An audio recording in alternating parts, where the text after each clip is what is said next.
大家好，今天是2026年的8月2号。这几天，一份广西的报纸意外成了全网疯抢的硬通货。在传统纸媒逐渐走向没落，数字媒体便捷与交互实时传播的时代，你敢相信一份报纸由1.35元飙升到20元到65元不等吗？真真实实上演了一把现代版的洛阳纸贵，这究竟是怎么回事呢？请看视频。最近这份火爆全网的广西日报你们都看了吗？很多人想买都买不到，甚至这份报纸在二手平台上转卖价格高达65元，都有人抢着要买。为啥呢？因为这份广西日报近日出了一篇特稿，叫做《王的猜想》，说的是数学家王宏近日荣获菲尔兹奖。这篇特稿写得非常的朴实和真挚，它印在报纸头版，很多人都抢着要买。一时间，大家终于体会到了什么叫做洛阳纸贵。说实话，我个人是非常激动的，因为这样的纸媒盛况已经离我们很远很远了。没想到今天大家还是会为了一篇文章如此热情高涨，所以今天这期近20分钟的视频，我就来跟大家好好的解读一下广西日报这篇特稿《王的猜想》是如何变成当代版的洛阳纸贵的。那接下来我就来说说为啥广西日报那篇特稿它会全网爆火呢？毕竟你要知道，这2-3天关于王宏的报道都有成百上千篇了，并且报道他的媒体更是数不胜数。那为啥偏偏是广西日报这一篇特稿火了呢？首先，最关键的原因就是这个标题。我们可以先来看一下广西日报这个标题，它是特稿王的猜想。然后我们再来看一下其他几个王宏相关的类似的那种风格的标题，比如说全网沸腾，广西姑娘横空出世，拿下数学界诺贝尔奖，全球数学家为之折服。再比如埋头苦算10几年，一朝封神，王宏拿下菲尔兹，寒门天才终发光。再比如没人看好的冷门数学方向，他硬生生拿下全球最高奖项，太解气。听完这些，你再对比一下特稿王的猜想，是不是一下子就感觉后者的标题高级多了？倒也不是说前面几个标题不好，而是相比最后这个标题，前面这几个标题就显得相对普通了些，尤其是气势上弱了很多。经常写作的人应该懂，一篇文章的标题有多么重要。尤其在这个快节奏时代，大家第一眼是不会去看你的文章内容的，而是先看你的标题。所以文章的标题要做到既能概括这个事件，同时又能迅速抓人眼球，并且还能够给人耳目一新的感觉。也就是概括性、吸引力、独特性。那在我眼里，这3点单独做到其中一点很简单，或者说这3者做到其中2者也并不难。但是要做到3者兼具，概括性、吸引力和独特性都兼备，这就非常难了。尤其是独特性这一点，在成百上千个标题当中，人们要一眼记住的标题并为之停留。而这一次，广西日报这篇特稿是做到了。一个是这个标题非常的简洁有力，在其他标题都恨不得信息量堆砌如山的情况下，这广西日报恰恰是反其道而行之，它就这么6个字：特稿王的猜想，可谓是掷地有声，铿锵有力。另一个是这个标题真的是把留白用到了极致。怎么说呢？就是特稿这2个字就告诉了你，这篇文章是非虚构深度新闻文体，讲的是数学家王宏的。而王的猜想这4个字更是让人意蕴无穷，王既指王宏，也指他在数学领域上的王者风范，同时还凸显了人物的人格魅力。而猜想这2个字既指王宏解开了这一道数学难题挂骨猜想，也代表了他这一路的精神世界的广阔和开阔，更是让读者产生好奇。猜想什么猜想？猜想什么？可以说王的猜想气势如虹。这个标题做到了新闻性和文学性2者兼具，不得不让人感叹文字的精妙之处。它的走红多少也能让人看得出大家还是识货的。但光是标题取得好是远远不够的，毕竟能做到洛阳纸贵，肯定内容也是撑得起大家的期待的。所以接下来作为中文系的说书人，我就来带着大家一起走进这一份广西日报的特稿《王的猜想》。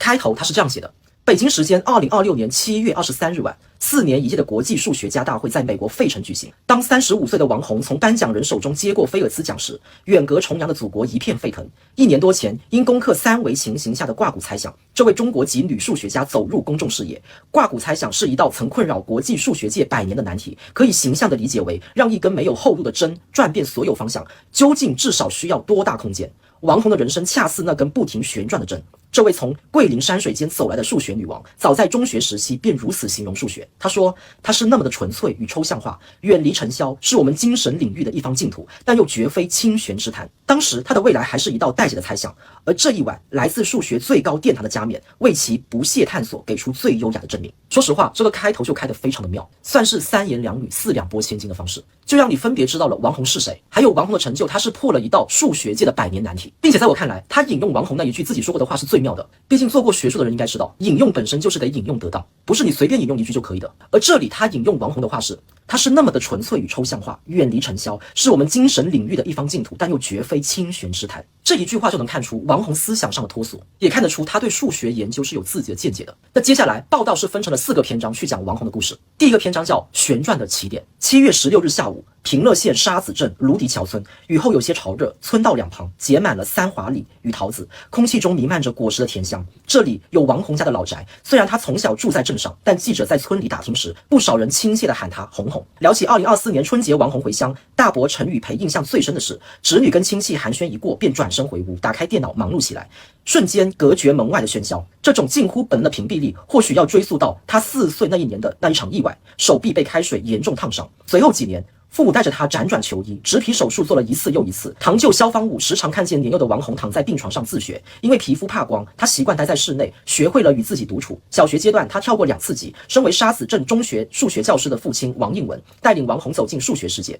母亲萧润鸾是同校英语教师，则为女儿提供了语言启蒙。王红说过，数学是我理解世界的一种方式。多年后，王红还记得儿时感兴趣的第一道数学题，平面上有7个点，如果3个点排成一行，你一共能找到多少行？算出答案时，他特别开心。多次斩获国际大奖的王红，始终对父母心怀感恩。他说，他们给了我很大的自由，让我做自己想做的事。曾任平乐县外宣办主任的陶彩中多次探访过这个家庭，他给记者讲述了一件往事。早年县里有意调王应文去政府办工作，这在旁人眼中是个难得的跃迁机会，但考虑到路远事多，王应文怕疏于照顾孩子，婉言谢绝了。时任平乐县县长唐昌元聊起此事，仍忍不住感叹，要是因为这事影响王红后来的学习，那可就犯大错了。父母为女儿辟出一方净土，成长中的王红开始向所有可能的方向旋转。那以上这个描述让我觉得印象很深的一个点，就是这记者真的是走访了不少人，光是这600来字就已经采访了6个人，不仅有父母眼中的王红，还有亲戚眼中的王红，还有旁人眼中的王红父母。至少读完这段你会发现，王红的家庭条件虽然一般，可是父母对女儿的爱是丝丝入扣的，甚至说哪怕放弃自己的前程，也要陪伴女儿成长。接着我们再来看第2个篇章，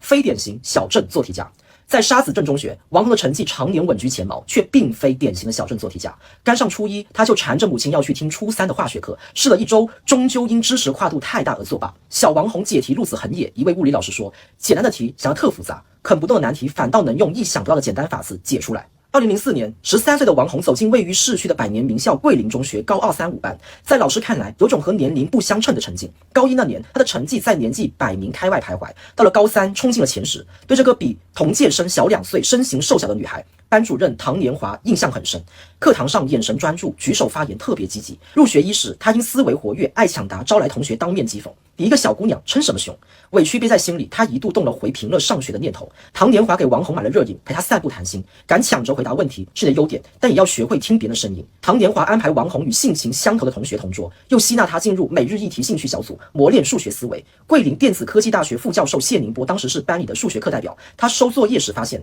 老师才讲到第3章，王红的练习册已经写到第5章，超前已成为一种本能。每学期开学前，王红都找来新课本，从头到尾先悟一遍，遇到不懂之处，很少急着问老师，而是埋头查资料，反复推演，一道难题琢磨几天都是家常便饭。正如他日后总结的那样，就是不停地问，然后试图自己去回答，比起机械的题海战术，主动探路更有穿透力。高3毕业前，语文老师布置了一篇自由命题作文，用来集测留念。当大多数人还在套用应试模板时，王红教了一篇数学之美。他写道，客观的宇宙奥秘与纯粹用优美这一价值观念发展出来的数学，竟然完全吻合，那令人感到悚然。16岁的他引述前辈直言，展现出一个年轻灵魂向科学真知无限靠近时的强烈共鸣。当年读到此文，心底猛地一颤，谢宁波至今难忘那种意想不到的冲击。这一段描述已经是侧重在叙事上了，你会发现他在叙事的时候没有太多形容词，语言非常的平实，很多地方都是点到即止。而且我还是觉得他在引用王红本人的话引用的非常的精妙，比如这段描述引用的是客观的宇宙奥秘与纯粹用优美这一价值观念发展出来的数学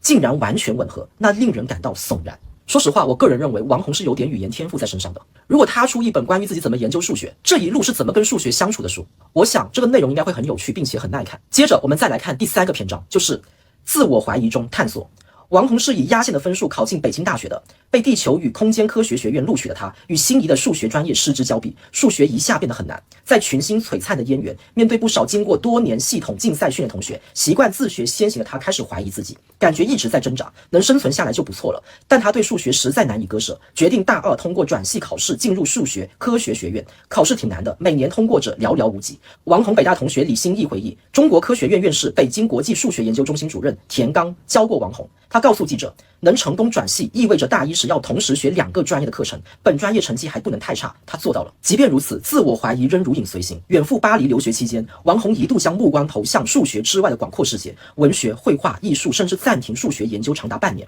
一头扎进建筑的殿堂。可他还是回到了数学的怀抱。他说，在数学里，我可以自由建造任何东西，不需要向任何人请求，所以我想再试一次吧，看看会怎样。查到去美国麻省理工学院攻读博士学位，他仍不确定自己是否只擅长做习题，而不具备做研究的能力。于是他经常请导师先给自己一些小问题，随着问题难度逐步增加，他的信心一点点建立起来。本科同学北大数学科学学院研究员张瑞勋同校读博期间，常与王洪参叙。当时他能清晰地感知到王洪的研究方向日益笃定，一种数学家的气质开始在言谈举止间显露出来。2019年，王洪进入普林斯顿高等研究院开展博士后研究，主攻傅里叶分析及其与几何问题的关联。这段经历被另一位本科同学北京国际数学研究中心教授孙兴视为王洪学术生涯的关键转折。在 IAS 那几年，他上下求索，为后来卦骨猜想的解决奠定了基础。支撑王洪走到最后的不仅是解决问题的能力，更是对数学长久不衰的兴趣，以及在反复的怀疑、迂回和挫折中仍愿意一次次回到问题本身的韧性。田刚接受广西云广西日报记者采访时，将王洪定义为一位持之以恒的探索者。2025年1月，孙兴邀请王洪回到北大做学术报告。报告结束后，孙兴私下问他，距离解决卦骨猜想还有多远？王洪笑了笑，没有透露更多，只是说已经在做了。1个多月后，王洪与合作者约书亚·扎尔发表长达127页的论文，宣告完成3维卦骨猜想的证明，轰动了整个数学界。这段描述其实已经完成了王洪在数学领域从凡到不凡这一形象的塑造。那依旧让我感慨的就是，如果说这广西日报记者一开始采访的是当地人，那么到了这里，记者是采访了王洪在北大跟他有过接触的那些人。而且最后一段描述多少能够反映王洪的性格：理性、克制、审慎、从容。我们都知道卦骨猜想是数学界的百年难题，当别人问他解决怎么样的时候，他没有多说，结果1个多月后他已经完成了这道难题。说到这里，让我想到一个词叫做事以密成，言以谢败，意思是行事计划，严守机密，事情才容易圆满成功。言语轻率，泄露内情，计划大概率招致失败。那么接着我们再来看一下最后一个篇章，就是成名之后，随之而来的是密集的报告、讲座和跨洋行程。喧嚣不绝于耳。7月15日，记者在桂林见到年近80的唐年华，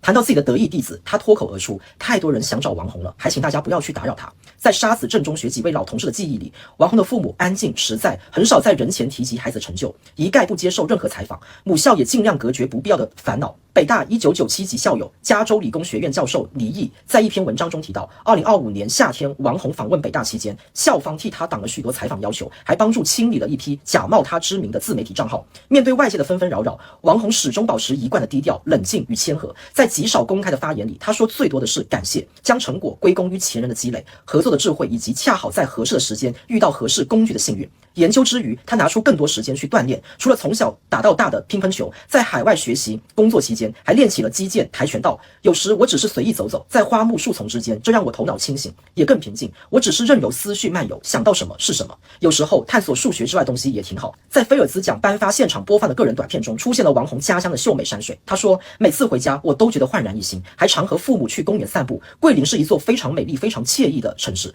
当天同台领奖的还有他的北大同学邓玉，这是一位松弛感十足的二次元爱好者，经常在知乎上与网友互动。与王洪不同，他以国际奥数金牌得主身份保送北大，本科期间就转入麻省理工学院，后在普林斯顿大学深造，现任芝加哥大学数学系教授，最终2人殊途同归，成为首次获得菲尔兹奖的中国籍数学家。中国数学界等待这一天已经等了太久，而当他终于到来时，他以双倍的分量降临。有媒体评论指出，王洪与邓玉的故事不仅是个人的登顶，更是一个国家数学实力从量变走向质变的集体叙事。在颁奖后的新闻发布会上，王洪向一位提问的学生给出建议，他说，我从过往学到的是，只要最终有所得，花多长时间并不重要，也许别人快一点，你慢一点，真的没关系。说这话时，他即将踏上新的猜想之路，所以别着急，慢慢来。以上呢，就是这一篇火爆全网的王的猜想。你发现没有？没有太多华丽词藻，写得非常平实，也没有什么拽文弄墨的表达方式，包括这个语言编排也没有搞得文绉绉的。就是读完这篇特稿，你会感觉王洪的形象已经力透纸背，淡淡的、朴实无华的，可是又耐人寻味，给人无限力量的。